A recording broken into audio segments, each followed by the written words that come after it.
हाय दोस्तों, welcome to back my channel. मैं ये कहानी का भाग 21वां लेकर आई हूँ। तो हम बिना देरी की स्टोरी स्टार्ट करते हैं। आरंभ हॉस्पिटल से निकलकर एक सुनसान जगह पर गया। वो एक सुनसान सड़क था जहाँ उसके दोनों तरफ से जंगल ही जंगल था। शाम का वक्त था, हल्का हल्का अंधेरा भी अब होने लगा था। आरंभ वही कार से लगकर वहीं नीचे बैठ गया। उसके मन में बहुत कुछ चल रहा था। उसके आसपास क्या चल रहा है उसे कोई मतलब नहीं था। वो सामने अंधेरे में एक ट्रक घूर रहा था और कहीं खोया हुआ था। उसकी आंखें पूरी तरह से लाल थी, बाल बिखरे हुए थे। वो किसी लाचार आदमी की तरह लग रहा था। उसके चेहरे पर कोई एक्सप्रेशन नहीं थे, लेकिन उसके अंदर दर्द इतना भरा हुआ था कि सिर्फ वही जानता था। उसे आराधना जी के साथ बिताए हर वो पल याद आ रहे थे। कैसे उसका आराधना जी से नाराज़गी दिखाना और आराधना जी का चुपचाप सब कुछ सह लेना। उसने हमेशा से आराधना जी को अपनी नाराज़गी ही दिखाई थी, लेकिन आज उसे पता चल रहा था कि जिस वजह से उसने आराधना जी को अपनी नाराज़गी दिखाई थी वो तो पूरी तरह से झूठी थी। सिर्फ वह 12 साल का छोटा बच्चा था।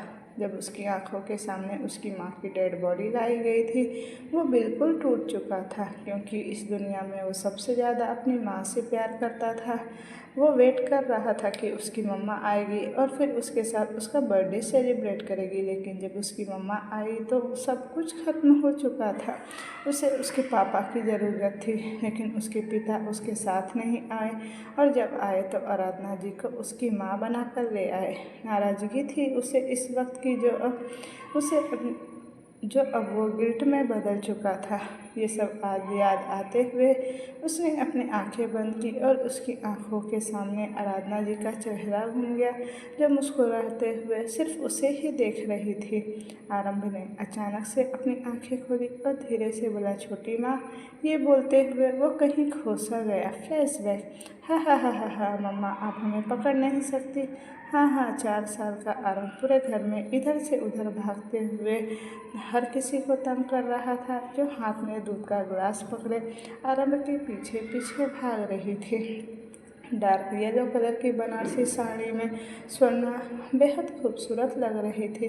उसकी काली आंखें इधर उधर आरंभ को ही ढूंढ रही थी। आरंभ के पीछे पीछे भागते हुए स्वर्णा वार्निंग देते हुए बोली, आरंभ अपनी मम्मा के पास आ जाइए, वरना आज आपकी माँ आपको खूब डांटेगी।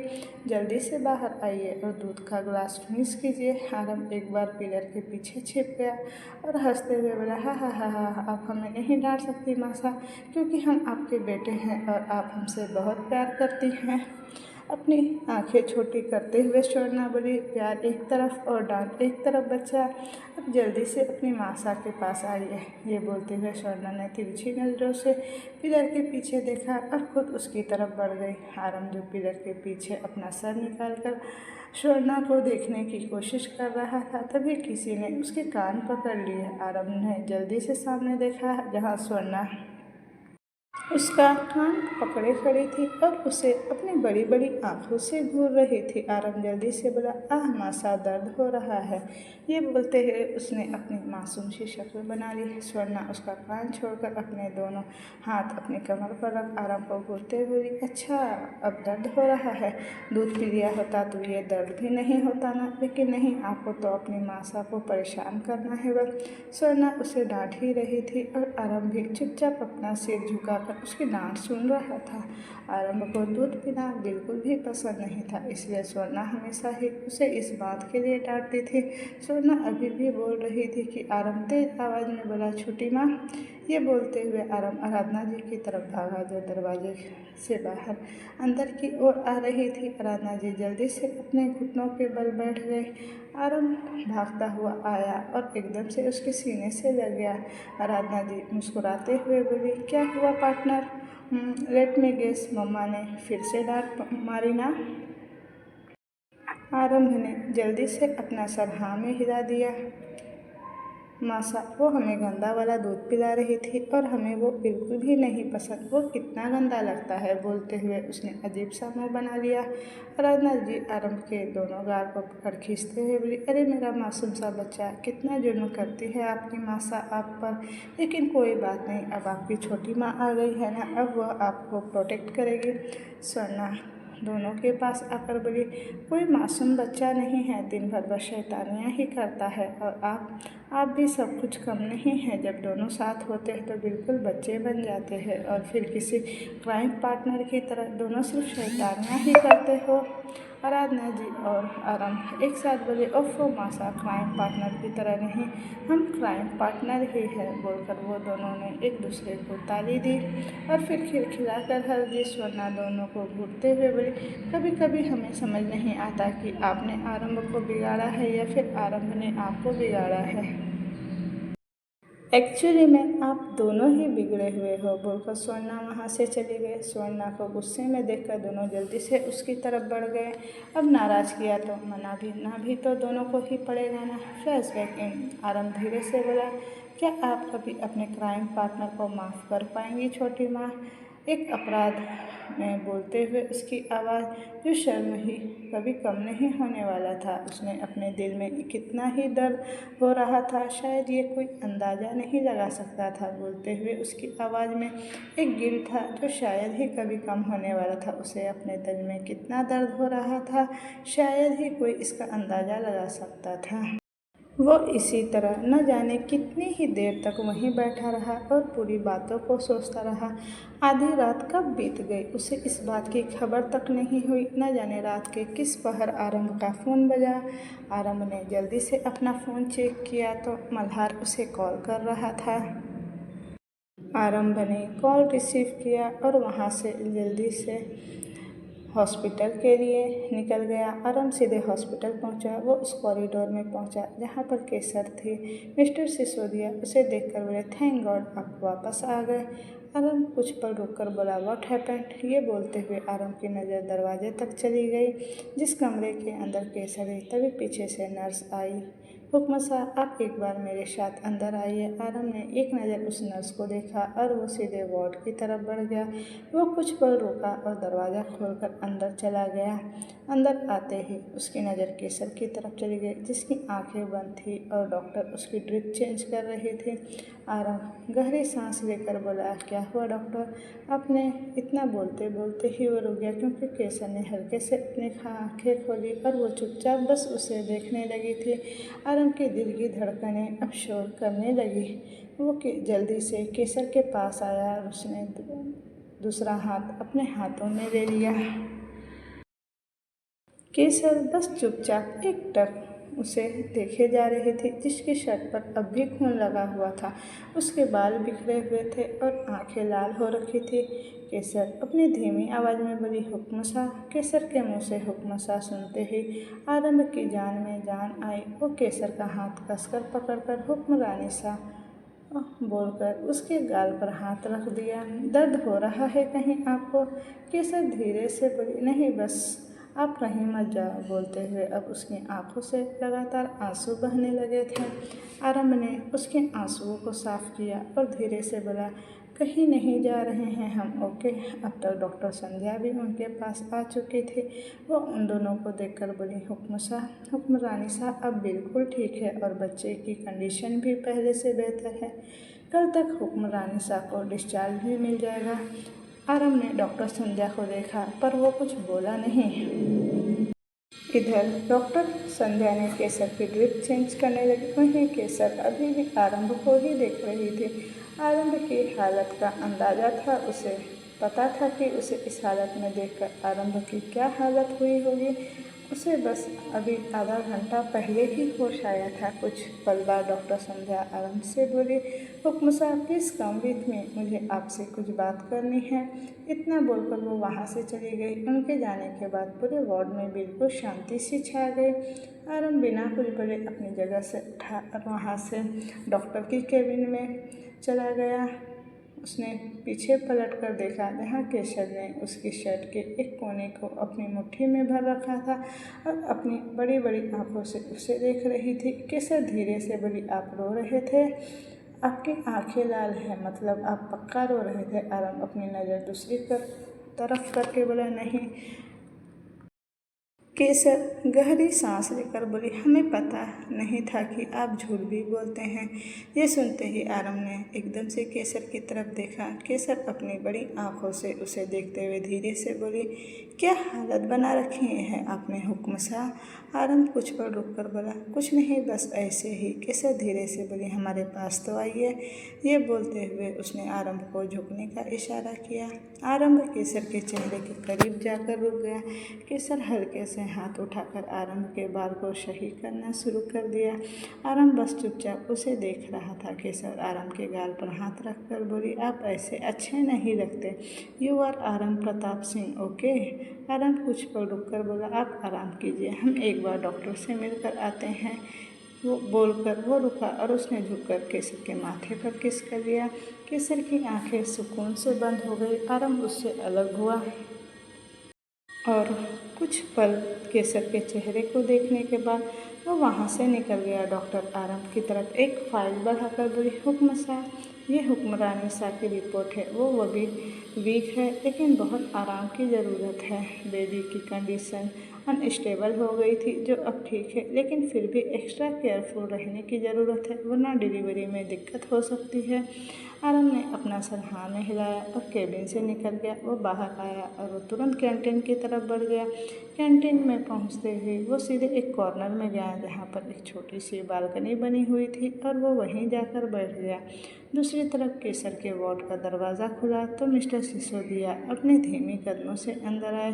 केसर इस वक्त दवाइयों के असर से सो रही थी, इसीलिए तो वो हिम्मत करके वहाँ आया। उसके वार्ड में वो चुपचाप केसर के पास रखे स्टूल पर बैठ गया और उसके चेहरे की तरफ देखने लगा। केसर का वो खूबसूरत चेहरा इस वक्त किसी फूल की तरह मुरझाया हुआ था। मिस्टर सिसोदिया केसर का हाथ अपने हाथ पे लेकर बोले, पता नहीं कैसे कहें कि आप हमारी प्रिंसेस हैं, हमारी रूहानी हैं। आपको तो कुछ याद भी नहीं बच्चा। बोलकर उन्हें एक बार केसर के हाथ को चूम लिया। इधर आरंभ इस वक्त आराधना जी के वार्ड के सामने खड़ा था। अंदर जाना चाहता था, लेकिन उसमें इतनी हिम्मत नहीं थी। तब किसी ने उसके कंधे पर अपना हाथ रखा। आरंभ ने एकदम से पलटकर मल्हार को देखा। मल्हार कुछ पर रुककर बोला, हुक्म शाह, अब और खुद को मत रोकिए। वक्त रहते अगर चीज़ों को संभाल लिया जाए तो बिगड़ने की नौबत नहीं आती। आरंभ ने एक नज़र वार्ड के दरवाजे की तरफ देखा और फिर मल्हार को। उसने गहरी सांस ली और अंदर चला गया। अंदर जाते ही वो एकदम से रुक गया और वह चुपचाप आराधना जी को देखने लगा। इस वक्त आराधना जी के चेहरे पर ऑक्सीजन मास्क लगा हुआ था। उसके कॉलर बोन से ठीक नीचे बैंडेज लगा हुआ था और उसने हॉस्पिटल गाउन पहन रखा था। हाथ में ड्रिप लगी हुई थी। वो वेंटिलेटर पर थी। आरंभ उन्हें कुछ पल देखता रहा। उसने अपनी आंखें बंद कर ली और उसकी आंखों के सामने एकदम से वो नज़ारा घूम गया जब आदित्य जी शादी करके आराधना जी को राजमहल लेकर आए थे। आरंभ ने एकदम से अपनी आंखें खोली और उसने अपने कदम आराधना जी की तरफ बढ़ा दिए। आरंभ धीरे कदमों से आराधना जी के पास गया और वहीं स्टूल पर बैठ गया। उन्हें देखते हुए बोला, क्यों किया आपने, क्यों नहीं रोका कभी आपने हमें। हम आपको इतनी तकलीफ़ देते रहे और आपने बिना कुछ बोले हमारी दी गई हर तकलीफ़ को मुस्कुराते हुए सहते रहे। ये बोलते हुए उसने धीरे से आराधना जी का हाथ थाम लिया। वो कुछ पल रुक कर बोला, आई वॉन्ट माई छोटी माँ, my crime partner, please come back. आरंभ के इतना कहते ही आराधना जी की हार्ट रेट बढ़ चुकी थी। आरंभ ने मॉनिटर की तरफ देखा और फिर उसने आराधना जी के हाथ पर हल्की सी किस कर ली।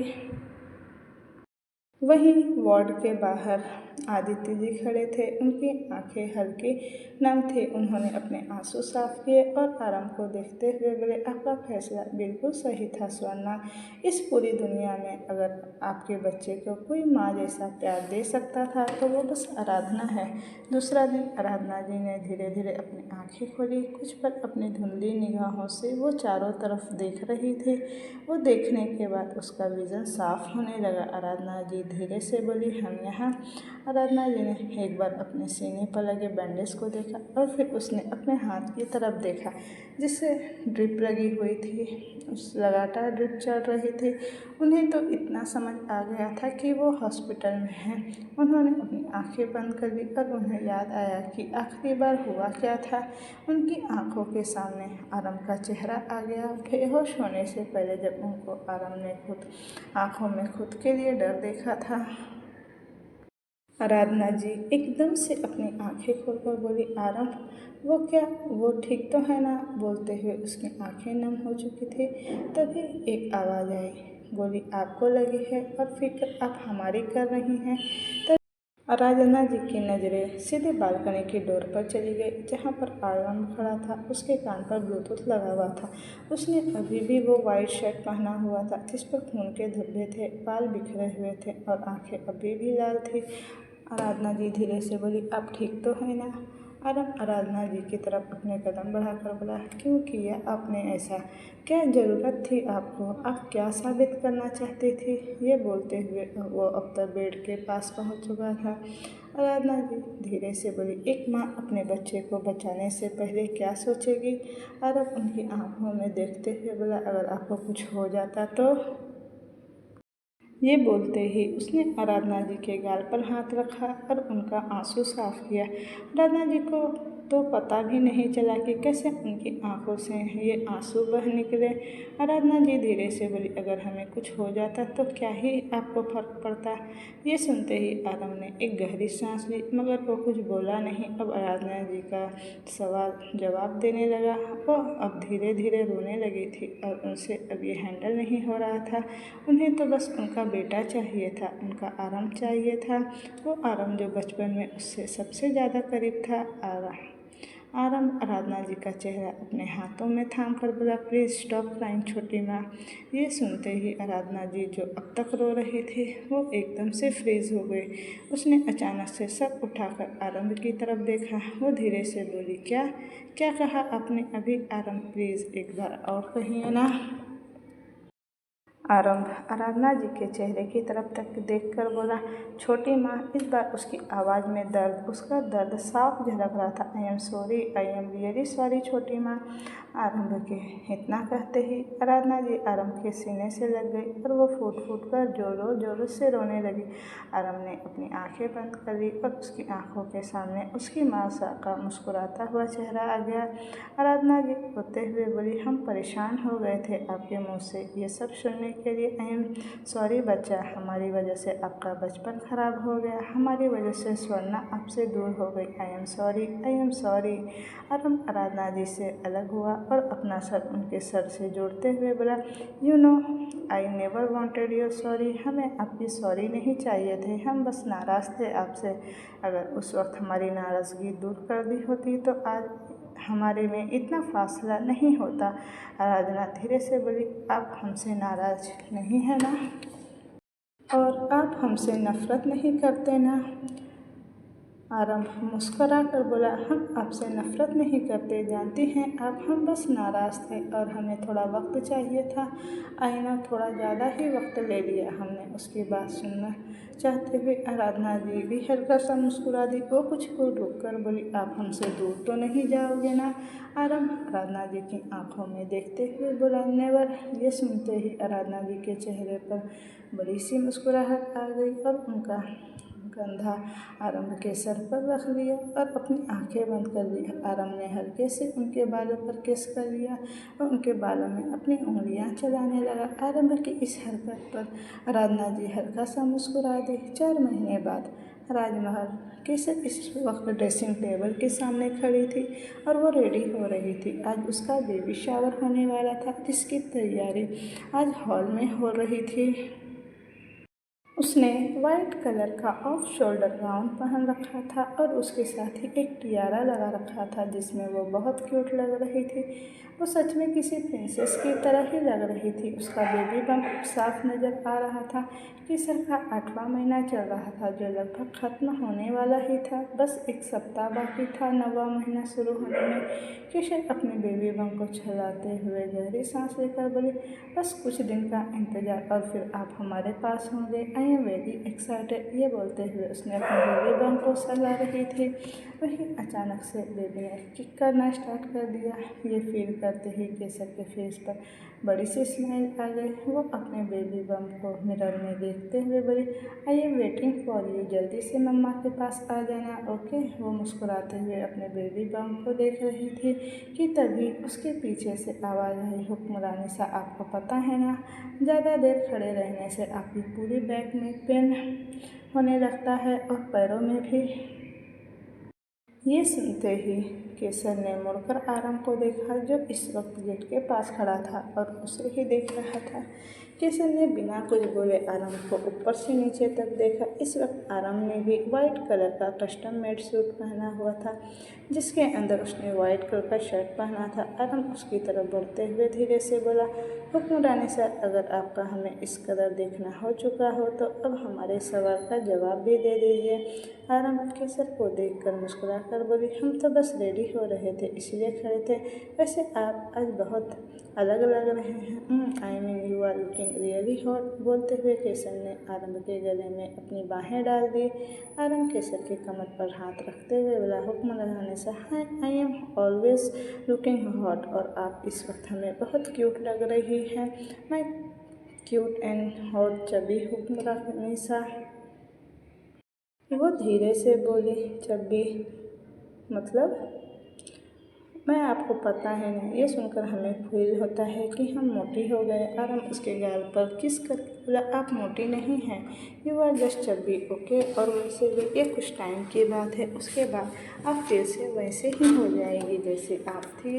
ये बोलते हुए आरम केसर के होठों को सहलाने लगा। केसर कुछ और रुकी और बोली, ये अब क्या कर रहे हैं हुक्म साहब? हमारी आपकी लिपस्टिक खराब करने का तो नहीं सोच रहे हैं? उसके इतना ही कहा था कि आरम ने उसके होठों पर अपने होठ रख दिया। केसर की आंखें खुद ब खुद बंद हो गई। उसके हाथ अपने आप केसर के बॉडी पर कस गए। वहीं आरम ने अपने होठों को मूव करना शुरू किया तो केसर को पैशन के साथ किस किया जा रहा था। उसके हाथ केसर के बॉडी पर फ्लो कर रहे थे। वो कभी उसके लोअर लिप को तो कभी अपर लिप को पैशन के साथ सक कर रहा था। उसके हर मूवमेंट में पैशन साफ दिखाई दे रहा था। केसर की अपनी सांसें भारी होती हुई महसूस हो रही थी। आरम किस में इतना खो चुका था कि उसे एहसास ही नहीं हो पा रहा था कि केसर को अब सांस नहीं आ रही। तभी केसर ने आरम के कंधे पर टैप किया। ये फील करते ही आरम ने एक पॉप की साउंड के साथ केसर के चेरी जैसे लिप्स को छोड़ा और अपना सर उसके सर से जोड़ लिया। दोनों की सांसें भारी सी हो चुकी थी और केसर की कमरे में आवाज़ गूंज रही थी। जहाँ केसर की आंख बंद थी, वहीं आरम अपनी सांसों को कंट्रोल करने की कोशिश कर रहा था। आरम की आंखें केसर के होठों पर थी, जो हल्की हल्की सूज गई थी। होठों का रंग और लाल हो चुका था, जो अब और एक्साइटेड कर रहा था। हुक्म सा, यू मेड मी ब्रेथलेस। बोलते हुए उसने धीरे से अपनी आंखें खोली और चुपचाप आरम को देखने लगी। केसर धीरे से बोली, अब आप हमें ऐसे क्यों देख रही हैं? आरम उसे देखते हुए बोला, हमारी नज़र आपसे नहीं हट रही, इसमें हमारा कोई कसूर नहीं हुक्मरानी साहब। आरम केसर का गाल सहलाते हुए धीरे से बोला, बाहर चले हुक्मरानी साहब, वी आर गेटिंग लेट। आरम केसर की तरफ हाथ बढ़ाकर उससे बोला, चले। उसने केसर का हाथ थाम कर बोली, आरम ने बिना कुछ बोले उसके फोरहेड पर हल्की सी किस कर दी और फिर उसे सहारा देकर बाहर लेकर चला गया। जैसे ही दोनों नीचे गए, केसर के ऊपर वाइट कलर के फ्लावर्स गिरने लगे। बेबी शावर का थीम वाइट और फ्लावर का थीम वाइट था, इसलिए सबने ऑलमोस्ट वाइट कलर के ही कपड़े पहने हुए थे और डेकोरेशन सिर्फ और सिर्फ फ्लावर और पेटल्स कलर की थी। केसर पूरे हॉल में चारों तरफ देख रही थी। काफ़ी अच्छी डेकोरेशन की गई थी। शानवी केसर के पास जाकर उससे बोली, भाभी साहब, you are looking really beautiful.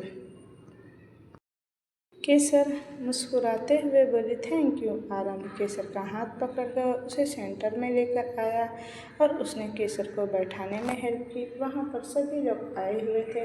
आराधना जी तुरंत केसर के पास आकर बोली, किसी की नज़र ना लगे आपको, बोलकर उन्होंने अपनी आंखों से काजल निकालकर केसर के कान के पीछे लगा दिया। आराधना जी ने केसर को लाल चुनरी ओढ़ाकर उसकी आरती की। इस पूरे समय केसर ने आरंभ का हाथ कसकर थाम रखा था। बेबी शावर शुरू हो चुका था। सभी लोगों ने केसर को गिफ्ट देने स्टार्ट किए। इस टाइम वहाँ पर बहुत एंजॉयमेंट का माहौल था। वहाँ कोई ऐसा था जो केसर और आरंभ को बेहद नफरत भरी नज़रों से घूर रहा था। वो कोई और नहीं, माया जी थी। वो बेहद नफरत करती थी आरंभ से और इसकी वजह खुद आरंभ ने उन्हें दे दी थी, वो भी उनके पति और को पूरे राजस्थान के सामने मारकर। अमर प्रताप सिंह और अजय ठाकरे मतलब माया जी के पति, वो दोनों ही इलीगल बिजनेस में साथ में शामिल थे। दोनों ही लड़कियों की स्मगलिंग करते थे। माया जी केसर और आरंभ को देखते हुए खुद से बोली, जितना मुस्कुराना है मुस्कुरा लो, यह तुम्हारी आखिरी मुस्कुराहट है, क्योंकि कल जो होगा वो तुम बर्दाश्त नहीं कर पाओगी और ना ही यह खानदान बर्दाश्त कर पाएगा। बोलकर वो वहाँ से गुस्से से चली गई। बेबी शावर अभी चल ही रहा था। केसर आराम से बैठी हुई थी। उसने अपने बेबी बम पर हाथ रखा हुआ था। आरंभ को एक कॉल आया, इसीलिए वो वहाँ नहीं था। सभी लोग बिजी थे। अचानक से वहाँ की सारी लाइट्स ऑफ हो गई। कोई कुछ रिएक्ट करता कि उससे पहले ही स्टेज की तरफ एक लाइट जली। सामने आरंभ था। सबकी नज़रें आरंभ की तरफ चली गई। आरंभ गहरी सांस लेकर बोला, दिस इज़ फॉर यू हुक्मरानी सा, ओनली फॉर यू। आरंभ ने केसर का सर अपने सर से जोड़ा तो उसकी आंखों में देखते हुए बोला, I love you, I love you, I love you हुक्मरानी सा। केसर के गाल तो शर्म से लाल हो गए थे और उसे शर्म से अपने पलके तक झुका लिए। तभी सारी लाइट्स ऑन हो गई। ये सब खत्म होते ही केसर बुरी तरह से थक गई थी। बैठे बैठे उसके लोअर बैक में दर्द होने लगा था। वो बेड पर बैठकर अपने बैग को बार बार सहलाए जा रही थी। तभी आरंभ वहाँ आया। उसके हाथ में एक लाइट ब्लू कलर की मैटरनिटी ड्रेस थी। वो केसर की तरफ देखकर बोला, इट्स टाइम टू चेंज हुक्मरानी साहब। बोलकर उसने केसर को उठने में मदद की और फिर उसकी ड्रेस कंधे से नीचे की। इसके साथ ही केसर की ड्रेस नीचे गिर गई। आरंभ ने केसर को ऊपर से नीचे तक देखा और फिर गहरी सांस ली। केसर अभी सिर्फ उसके सामने इनर्स में खड़ी थी। आरंभ ने केसर को उसकी ड्रेस पहना दी और केसर को बेड पर बिठाया और फिर बाहर चला गया। वो वापस आया। उसके हाथ में ट्रे थी। केसर ने ट्रे में रखे सामान को देखा और फिर आरंभ से बोली, थैंक यू, हमें सच में इसकी ज़रूरत थी। आरंभ ने केसर की लोअर बैक पर हाथ रखा और उससे बोला, आई नो, और अब आपको सोना चाहिए क्योंकि कल मंदिर भी तो जाना है ना, मल्हार और सानवी की शादी का कार्ड रखने। केसर धीरे से बोली, हाँ, लेकिन आप क्या सच में हमारे साथ नहीं आएंगे मंदिर? आरंभ केसर के गाल पर हाथ रखकर बोला, हम आएंगे, लेकिन बाद में। सुबह में हमारी एक मीटिंग है। मीटिंग के बाद हम मंदिर ज़रूर आएंगे। ओके, अब कोई बात नहीं होगी। अभी मैं आपको आराम से। फिर वो आपकी लोअर बैक पर मसाज करने लगा। आरंभ ने केसर को लेटने का इशारा किया। केसर आरंभ की तरफ पीट करके लेट गई। आरंभ ने केसर की फ्रंट की तरफ एक पिलो रखा और वो उसके पीछे लेटकर उसके लोअर बैक को धीरे धीरे मसाज करने लगा। अगली सुबह केसर बाकी सबके साथ मंदिर आई हुई थी। यहाँ पर कई रस्में होने वाली थी जो केसर को ही करना था, इसीलिए वो यहाँ आई थी। वरना उस किडनैपिंग वाले कांड के बाद तो आरंभ ने उसे बिल्कुल भी अकेला नहीं छोड़ा था। कल से मल्हार और शानवी की शादी की रस्में शुरू होने वाली थी। आज वो लोग शादी का कार्ड भगवान जी को देने आए थे और मल्हार और शानवी के नाम की पूजा करवाने। शानवी और मल्हार एक दूसरे से प्यार करते थे, लेकिन मल्हार एक अनाथ था और सानवी एक रॉयल प्रिंसेस, इसीलिए मल्हार कभी अपनी फीलिंग को कन्फेस नहीं करता था। लेकिन जब माया जी ने शानवी की शादी ज़बरदस्ती करवाने की कोशिश की तो मल्हार चाहकर भी अपनी फीलिंग छुपा नहीं पाया। घर वाले उनके रिश्ते से कोई प्रॉब्लम नहीं थी, सिर्फ माया जी को छोड़कर, क्योंकि उनकी नज़र में सानवी उनके लिए लॉटरी की टिकट थी जो उसे बहुत सारे पैसे दिलवा सकती थी। लेकिन आरंभ के फैसले के सामने वो मजबूर थी। इधर उन लोगों की पूजा तक खत्म हो चुकी थी। सब लोग मंदिर के पीछे वाले एरिया में थे, जहाँ पर सिंह परिवार की तरफ से भंडारा करवाया जा रहा था। यहाँ पर पूरा सिंह परिवार था, सिर्फ आरंभ और आदित्य जी को छोड़कर उन दोनों की मीटिंग थी, इसीलिए वो दोनों बाद में आने वाले थे।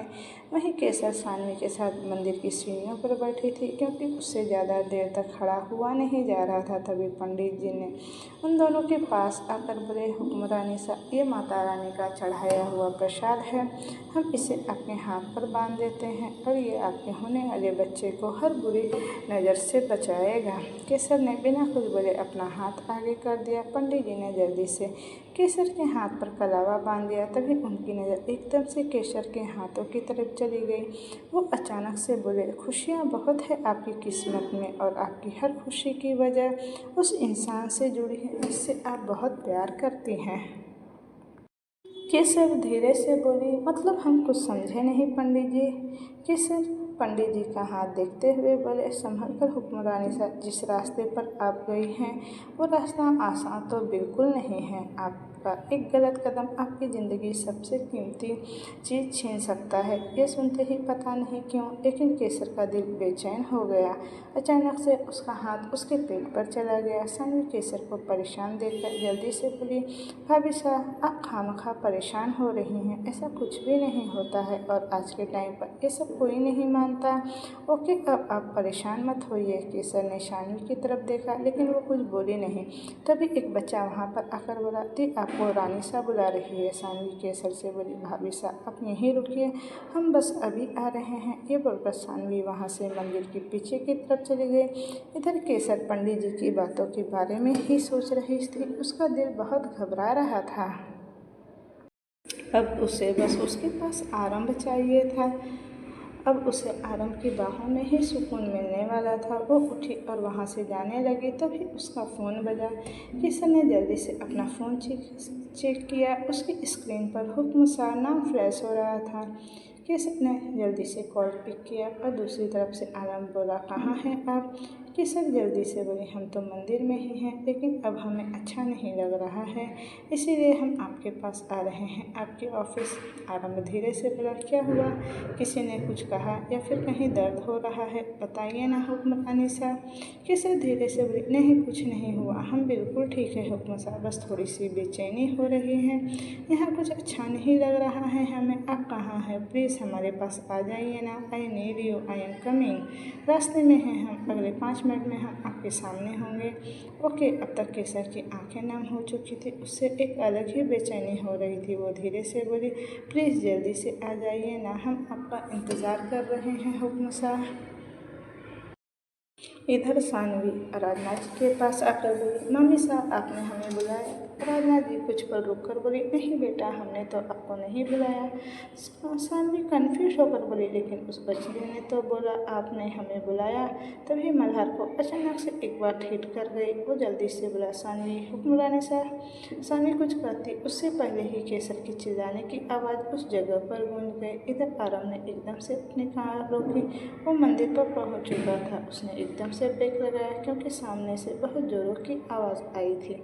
आरंभ ने नज़र सीधे सामने गई। सामने केसर नीचे गिरी हुई थी। उसने कसकर अपना पेट पकड़ा हुआ था और वह दर्द से तड़प रही थी। केसर को दर्द से तड़पते हुए देखकर आरंभ के चेहरे का तो रंग एकदम से उड़ गया। आरंभ जल्दी से उसके पास आया और उसके हाथ को पकड़कर बोला, हुक्मरानी साहब। केसर दर्द से तड़पते हुए बोली, आह बहुत दर्द हो रहा है हुक्म साहब, प्लीज़ कुछ कीजिए, हम मर जाएंगे प्लीज़। आरंभ चिल्लाकर बोला, चुप, बिल्कुल चुप, कुछ नहीं होगा आपको, कुछ नहीं होने देंगे हम। ये सुनते ही केसर ने कसकर अपनी आंखें बंद कर ली। उसका पूरा चेहरा दर्द की वजह से लाल हो रखा था। अब तक पूरी फैमिली वहाँ पर आ चुकी थी, सिर्फ एक को छोड़कर। आरंभ ने केसर को धीरे से उठाया और अपनी कार की तरफ बढ़ गया। मल्हार जल्दी से ड्राइविंग सीट पर बैठते हुए बोला, हुक्म साहब, आप हुक्मरानी साहब को संभालिए प्लीज़। आरंभ और उसने केसर को गाड़ी में उसे बैक सीट पर बिठाया और खुद भी उसके पास बैठ गया। वहीं मल्हार ने जल्दी से गाड़ी स्टार्ट की। मल्हार जल्दी से डॉक्टर संध्या को कांटेक्ट करो बोलते हुए आरंभ ने अपना रुमाल निकाला और फिर उस रुमाल से केसर के सर पर रखा। वो उसके सर से खून रोकने की कोशिश कर रहा था, जो कि उससे बहुत ज़्यादा खून बह रहा था। केसर के सिर पर बहुत चोट आई थी और उसका हैवी ब्लड फ्लो हो रहा था। आरम केसर के सिर पर हाथ फेरते हुए बोला, कुछ नहीं होगा हुक्मरानी साहब, हम हैं ना आपके साथ। आरम धीरे से बोला, प्लीज़ हुक्मरानी साहब, अपनी आंखें मत होने बंद दीजिए। बोलते हुए आरम की नज़र केसर के पेट की तरफ चली गई, उसकी नाकें नम हो गई। केसर रोते हुए बोली, वो हुक्म साहब बेबी, उसे कुछ होगा तो नहीं ना? केसर को तो अब ब्लीडिंग होने लगी थी। ये देखते ही आरम एकदम से फ्रीज हो गया, पर फिर भी उसने केसर को समझाते हुए बोला, हम कह रहे हैं ना, कुछ नहीं होगा बेबी को और ना ही आपको। केसर ने डर से तड़पते हुए कसकर अपनी आंखें बंद कर ली। वो लंबी लंबी सांसें लेते हुए बोली, हुक्म सा वो बुआ आशा। आरम केसर को अपने गले से लगाते हुए बोला, कुछ मत बोलिए अभी और अपनी आंखें खुली रखिए बस। थोड़ी देर बाद मल्हार ने हॉस्पिटल के बाहर अपनी गाड़ी रोकी। आरम बिना कुछ बोले केसर को अपनी बाहों में उठाकर हॉस्पिटल के अंदर चला गया। अब तक पूरी फैमिली वहां आ चुकी थी। सबके चेहरे पर परेशानी और डर साफ नजर आ रहा था। आराधना जी धीरे से बोली, सब कितना अच्छा चल रहा था, पता नहीं ये सब कैसे हो गया मेरी बच्ची। बोलते हुए उसकी आंखें नम हो गई। कुछ देर बाद डॉक्टर संध्या ऑपरेशन रूम से बाहर आई और उन्होंने आराम से बोली, हुक्म साहब आप प्लीज़ मेरे साथ आइए, बोलकर वो केबिन के अंदर चली गई। आरम भी उसके साथ वहाँ से चला गया। इधर आरम डॉक्टर संध्या से बोला, डॉक्टर हुक्मरानी साहब ठीक तो है ना? डॉक्टर संध्या धीरे से बोली, हुक्म साहब डिलीवरी करनी पड़ेगी, उनकी कंडीशन पहले ही काफ़ी बिगड़ चुकी है। अब अगर बेबी को बचाना है तो हुक्मरानी साहब की प्रीमेच्योर डिलीवरी करानी पड़ेगी। आरम कुछ पल रुक कर बोला, अभी 1 महीना और बचा है। मतलब? डॉक्टर संध्या बीच में ही बोली, हम कुछ नहीं कर सकते हुक्म साहब, वो सीधे पेट के बल गिरी है, डिलीवरी करना बहुत ज़रूरी है। वाटर ब्रेक हो चुका है, वो लेबर पेन में है ऑलरेडी। आरम बेचैनी से बोला, इन सब से हुक्म साहब को तो कुछ नहीं होगा ना? डॉक्टर संध्या उसे देखते हुए बोली, नो नो, कोई प्रॉब्लम नहीं होगी उन्हें, बिल्कुल नॉर्मल डिलीवरी हो सकती है, पर उनके लिए आपका साथ होना बहुत ज़रूरी है। वो डर गई हैं और कुछ भी ठीक से रिस्पॉन्स नहीं कर रही, आप प्लीज़ जल्दी से आइए मेरे साथ। ये कहते हुए उन्होंने आरव को ग्लव्स और सैनिटरी क्लॉथ दे दिए और वहाँ से सीधे निकलकर उस कमरे की तरफ चली गई जहाँ केसर थी। आरव जल्दी से उसके पास आया और उसका हाथ पकड़ते हुए बोला, हुक्मरानी सा रिलैक्स। केसर अपने नाखून आरम के हाथ में चुभोते हुए बोली, हुक्म साहब वो। आरम उसके गाल पर हाथ रखकर बोला, हुक्मरानी सा हमारी तरफ देखिए, ओके? अब हमारा बेबी आने वाला है ना, आप ऐसे हिम्मत नहीं हार सकती हैं, राइट? ये सुनते ही केसर की आंखों से आंसू बहने लगे। उसने एकदम से डॉक्टर संध्या की तरफ देखा और फिर वो एक बार जोर से चिल्लाई। डॉक्टर संध्या जल्दी से बोली, हुक्म साहब उन्हें सोने मत दीजिए, वो थक गई है, आई नो, बट अभी उन्हें जगा कर रखना होगा, आंखें नहीं बंद होनी चाहिए। वो बस केसर का चेहरा देख रहा था। आनंद केसर के सिर को सहलाते हुए बोला, हुक्मरानी साहब रुक, हम हैं ना आपके पास, कुछ नहीं हुआ, प्लीज़ एक बार फिर से कोशिश कीजिए ना, प्लीज़ हुक्मरानी साहब हमारे बेबी के लिए। ये सुनते ही केसर ने कसकर अपनी बंद कर ली और जोर से सीखी। इसी के साथ एक बच्चे के रोने की आवाज़ पूरे वार्ड में गूंज गई। आनंद कुछ पल केसर को देखता रहा। उसने एक गहरी सांस ली और धीरे से बोला, हुक्मरानी साहब। केसर ने हल्के से आंखें खोली पर वह कुछ ना बोली, बस उसकी आंखों से एक कतरा आंसू बह गया। आरंभ ने केसर के सर को प्यार से चूम लिया। आज उसने जो उसे खुशी दी थी, वो भी इतनी तकलीफ सहने के बाद कि उसके बदले आरंभ के पास शब्द ही नहीं थे कैंसर को थैंक यू बोलने के लिए। डॉक्टर आरंभ को देखकर धीरे से बोली, हुक्म साहब कॉन्ग्रेचुलेशन, बेटा हुआ है, आप पापा बन चुके हैं और वो रहा आपका बेबी बॉय। और डॉक्टर ने एक तरफ इशारा किया। आरंभ ने सीधे उस तरफ देखा। उस नर्स के हाथ में उसका बेटा था, उसका अंश, उसके प्यार की निशानी। आरंभ चुपचाप बस उसे देख रहा था। तभी डॉक्टर संध्या बोली, प्रीमेच्योर डिलीवरी है, इसीलिए आप अभी बच्चे से को दूर से देख सकते हैं, छू नहीं सकते। एक बार उसका चेकअप हो जाए, उसके बाद आप उसे गोद में ले सकते हैं, बोलकर उन्होंने नर्स को इशारा किया।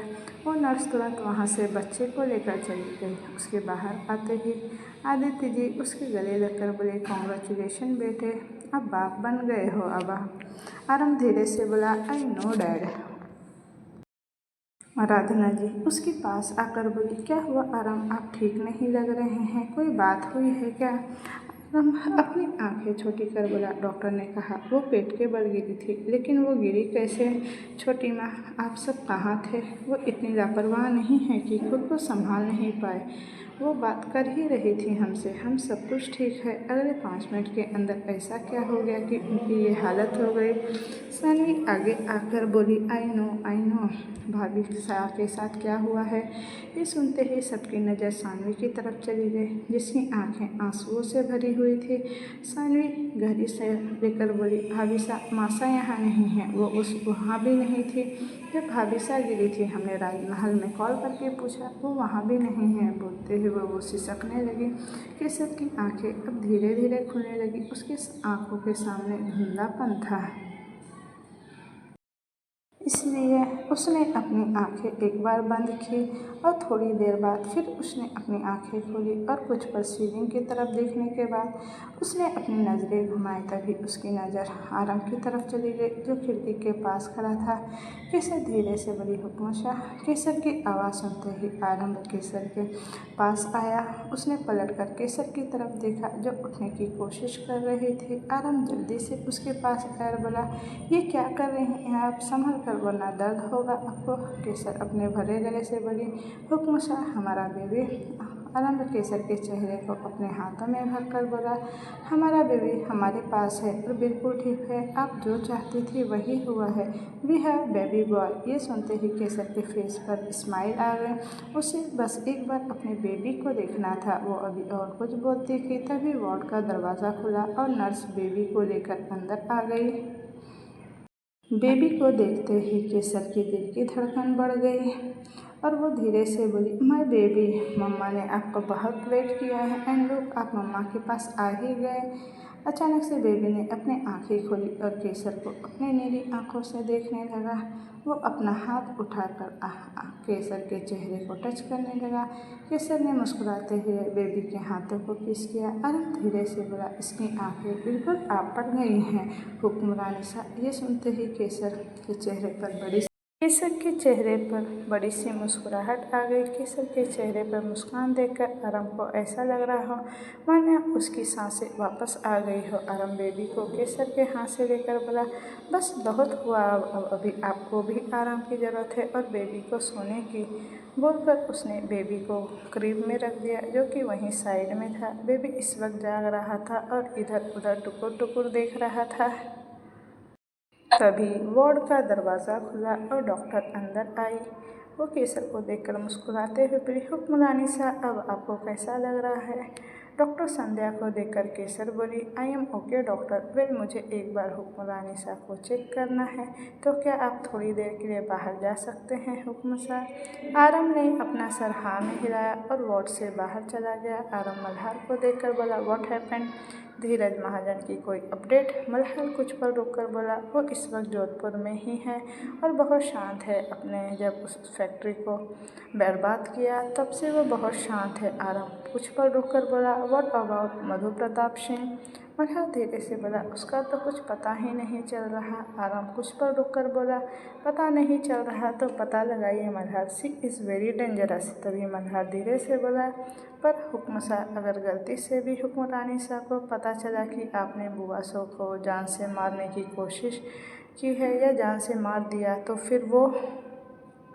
तभी आरम उसे बीच में रोकते हुए बोला, आई टोल्ड यू मल्हार, उन्हें कुछ पता नहीं चलेगा। ये बोलते हुए उसके चेहरे पर कोई एक्सप्रेशन नहीं थे। इधर केसर इस वक्त बेड पर बैठी हुई थी और उसके गोद में बेबी था, जिसे वो ब्रेस्ट फीड करा रही थी। तभी वार्ड का गेट खुला और आरम अंदर की ओर आया। केसर की नज़र जैसे ही आरम पर गई, उसकी आंखें बड़ी हो गई, क्योंकि इस वक्त उसने हॉस्पिटल गाउन पहन रखे थे और उसके सारे बटन्स खुले हुए थे और उसकी चेस्ट ओपन थी। केसर का पूरा चेहरा लाल हो गया। वो जल्दी से अपने बटन्स को लगाते हुए बोली, हुक्म साहब, ऐसे कोई अंदर आता है क्या? आरम केसर की तरफ बढ़ते हुए उससे बोला, हुक्म रानी साहब, ऐसा कुछ भी नहीं है जो हमने ना देखा हो। फिर चाहे वो कुछ भी हो, ओके। केसर कुछ बोलते उससे पहले ही आरम ने बेबी को लेकर करीब में लिटा दिया और फिर वहीं केसर के पास लेट गया। आरम केसर के गाल पर हाथ रखकर बोली, अभी 2 दिन तक आपको हॉस्पिटल में ही रुकना पड़ेगा। ओके, केसर धीरे से बोली, लेकिन हमें हॉस्पिटल नहीं पसंद, बोलकर उसने अपना मुंह बना लिया। आराम उसके माथे पर किस करके बोला, आई नो, बट फिलहाल कोई ऑप्शन नहीं है, अब कोई बात नहीं होगी क्योंकि आपको आराम की सख्त ज़रूरत है, बोलकर आरब ने लेटने में उसकी हेल्प की और वहीं उसके पास बैठ गया। आरम केसर के बालों को सहलाते हुए बोला, जस्ट स्लीप, ओके, बेबी को हम हैंडल कर लेंगे। केसर ने अपनी आंखें बंद कर ली। थोड़ी ही देर में वो सो चुकी थी। आरम चुपचाप उसका मासूम चेहरा देख रहा था। रोने की आवाज़ सुनकर केसर ने हल्के से अपनी आंखें मूंद ली और उसने आरम की तरफ देखा, जो बेबी को लेकर इधर से उधर घूम रहा था। वो उसे चुप करवा रहा था। केसर उठकर बैठते हुए बोली, हुक्म साहब। ये सुनते ही आरम ने केसर की तरफ देखा। केसर जल्दी से बोली, अब बेबी को हमें दे दीजिए, शायद उसे भूख लगी होगी। आरम ने बेबी को उसकी गोद में दे दिया। केसर ने बच्चे को देखा जो अपनी आंसू भरी नीली आंखों से उसे ही देख रहा था। रोने की वजह से उसका चेहरा पूरी लाल हो गया था। उसे ऐसा देखकर केसर का तो दिल ही पसीज गया। केसर ने पहले उसे वाइप से साफ किया और फिर उसे बेस्ट फीड करवाने लगी। आरम वहीं उसके पास बेड पर बैठ गया। केसर उसे देखकर बोली, आपने हमें उठाया क्यों नहीं हुक्म साहब? आरम धीरे से बोला, अब सो रही थी और हम आपको डिस्टर्ब नहीं करना चाहते थे। केसर धीरे से बोली, ऐसा थोड़े ही ना होता है हुक्म साहब, अब बेबी को भूख लगेगी तो वो रोएगा ही ना। इस पर आरम ने कुछ नहीं कहा। वो बस केसर की नींद नहीं खराब करना चाहता था। वो पहले ही दर्द में थे। थोड़ी देर के बाद केसर ने सिर झुकाकर बेबी को देखा जो आराम से सो रहा था। केसर ने गहरी सांस ली और फिर अपना सर आरम के सीने पर रखकर अपनी आंखें बंद कर ली। आरम ने भी बोला, अब रात काफ़ी हो चुकी है, और वो केसर के सर पर किस कर सो जाता है। तो दोस्तों, ये कहानी अब मैं यहीं तक रहने देती हूँ। इसका नेक्स्ट पार्ट मैं जल्द ही लेकर आऊँगी। Thank you for watching. Bye bye.